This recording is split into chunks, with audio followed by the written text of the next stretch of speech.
सबसे पहले इस चौपाई को समझने के लिए अलंकार पढ़ने पड़ेंगे, कुछ आपको व्याकरण समझना पड़ेगा, शब्दों के अर्थ समझने पड़ेंगे, तभी समझ पाएंगे। अब मौज मारनी अगर केवल विवाद में तो अलग स्थिति बनती है। एक लाइन है, सुवर्ण को खोजत फिरे कवि व्यभिचारी चोर। तो यहां पर सुवर्ण का मतलब एक शब्द है ताड़ना की तरह, लेकिन 3 अर्थों में प्रयोग होगा। पहला है सुवर्ण को खोजत फिरे कवि, यानी कवि जब सुवर्ण ढूंढता है तो मतलब सुंदर वर्ण ढूंढ रहा है, वो अक्षर ढूंढ रहा है अच्छा लिखने के लिए। व्यभिचारी कि अगर सुवर्ण की बात करेंगे तो उसका मतलब वो सुंदर शरीर ढूंढ रहा है, सुवर्ण। और चोर के लिए अब हम बात करेंगे तो सुवर्ण मतलब कि वो सोना ढूंढ रहा है। मतलब आप देखिए एक ही लाइन में एक सुवर्ण है और 3 अर्थों में प्रयोग हुआ है।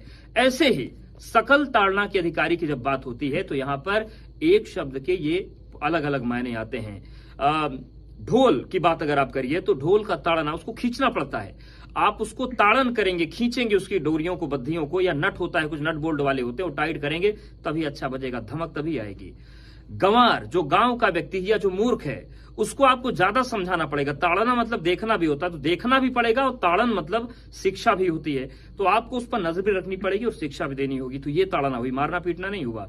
शूद्र की बात है तो शूद्र की बात जहां आती है इसका अर्थ सेवक से है, और यहां पर वर्ण की बात आती है। जो वर्णों में ये भी तमाम लोग पूछ रहे हैं कि शूद्र ही क्यों लिखा, तो उसका जवाब दे दूं।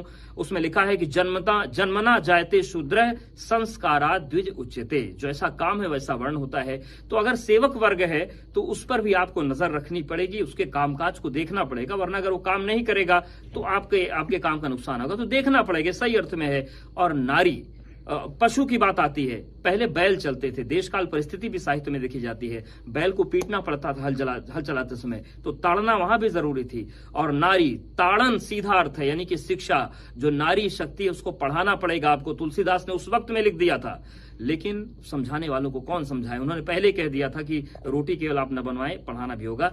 तो ये पूरा अर्थ है और इसको दिमाग से पढ़कर समझना पड़ेगा।